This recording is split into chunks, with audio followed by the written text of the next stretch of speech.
Assalamualaikum warahmatullahi wabarakatuh. Selamat pagi anak-anak. Pagi, Bu. Oke, gimana kabarnya hari ini? Baik.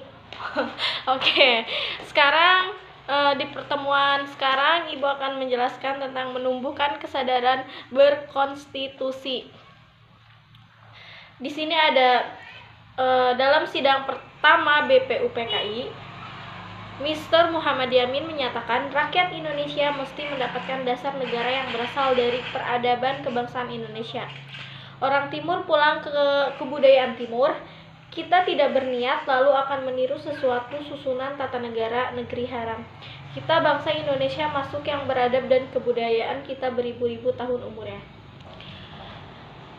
Dengan kedalaman pemikiran serta kesadaran akan nilai kebangsaan, para pendiri negara menyepakati dasar negara Indonesia merdeka adalah Pancasila. Undang-Undang Negara Republik Indonesia tahun 1945 dijadikan sebagai konstitusi negara dan hukum dasar negara. Jadi Pancasila dan Undang-Undang Dasar Negara itu dijadikan pedoman bagi seluruh rakyat Indonesia di dunia. Enggak di dunia, di Indonesia doang maksudnya. Kemudian tata penyelenggaraan negara dan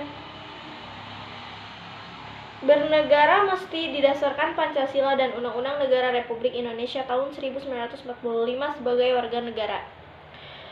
Sudah semestinya kalian memahami konstitusi negara.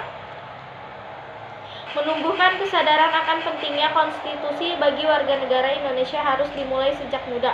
Pada bab ini kalian akan mempelajari lebih jauh tentang kesadaran konstitusi negara. Oke. Di sini ada perumusan dan penetapan Undang-Undang Dasar Negara Republik Indonesia tahun 1945. Perumusan Undang-Undang Negara Republik Indonesia tahun 1945 menjelaskan tentang konstitusi adalah hukum dasar yang dijadikan pegangan dalam penyelenggaraan suatu negara. Jadi konstitusi itu dijadikan pegangan dasar dalam hukum di Indonesia. Konstitusi dapat berupa hukum dasar tertulis yang lazim disebut Undang-Undang Dasar dan dapat pula tidak tertulis yang disebut juga konvensi. Undang-Undang Dasar menempati tata urutan peraturan perundang-undangan tertinggi dalam negara. Jadi Undang-Undang Dasar itu menempati urutan tertinggi dalam hukum negara di Indonesia. Undang-Undang Dasar biasanya mengatur tentang pemegang kedaulatan, struktur negara, bentuk pemerintah, kekuasaan legislatif, kekuasaan peradilan, dan berbagai lembaga negara serta hak-hak rakyat.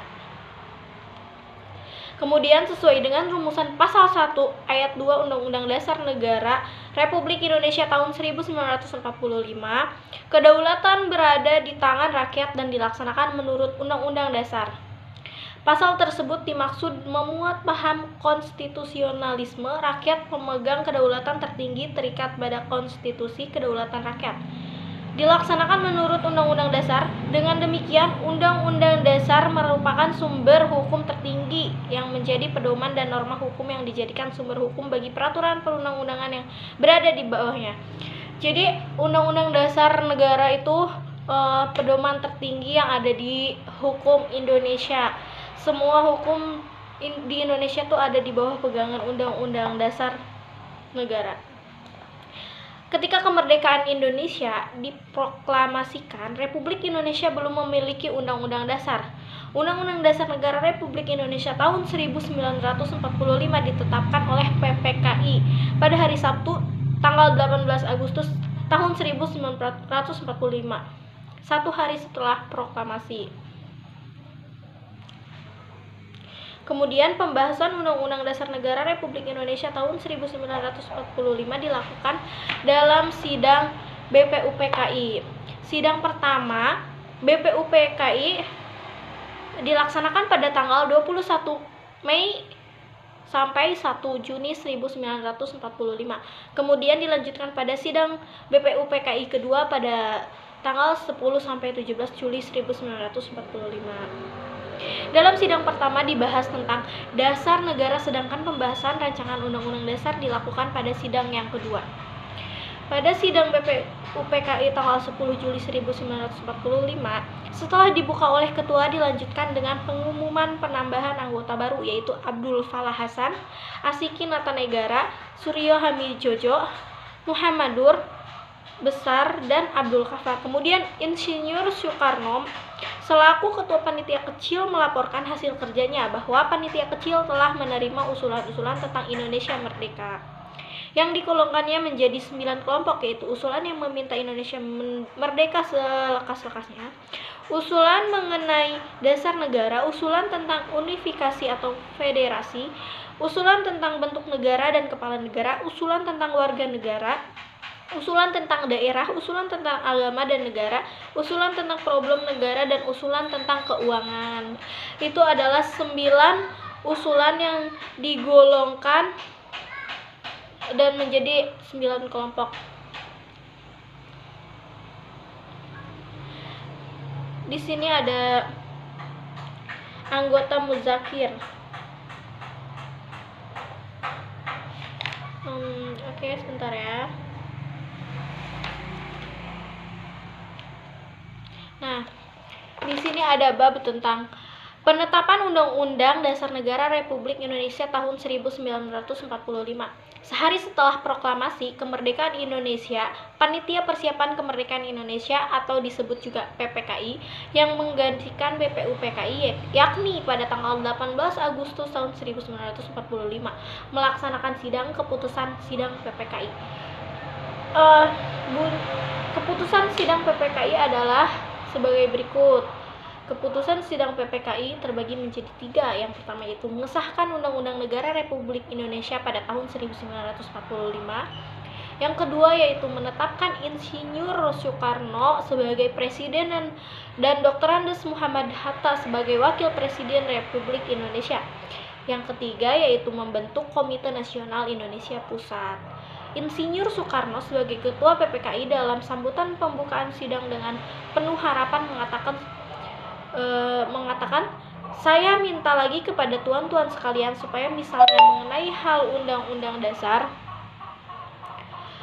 sedapat mungkin kita mengikuti garis-garis besar yang telah dirancangkan oleh Zuritsu Zunbit Tiosakai dalam sidangnya yang kedua.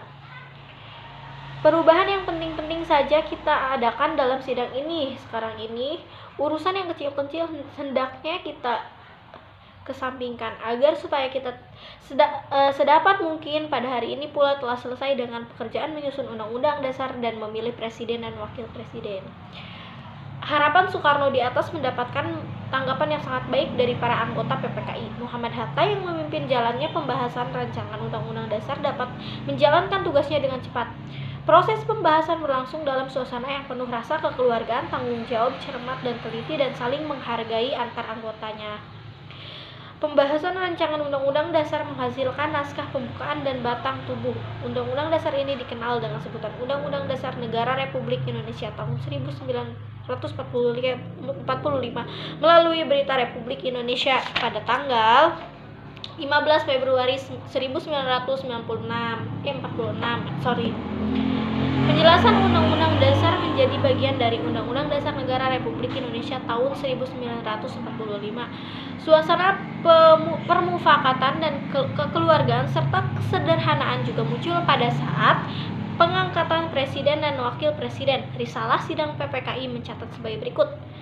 Yang pertama yaitu anggota Otto Iskandar Dinata, berhubung dengan keadaan waktu, saya harap supaya memilih presiden ini diselenggarakan dengan aklamasi dan saya majukan sebagai calon yaitu Bung Karno sendiri. Oke, selanjutnya yaitu arti penting Undang-Undang Negara Republik Indonesia bagi bangsa dan negara Indonesia.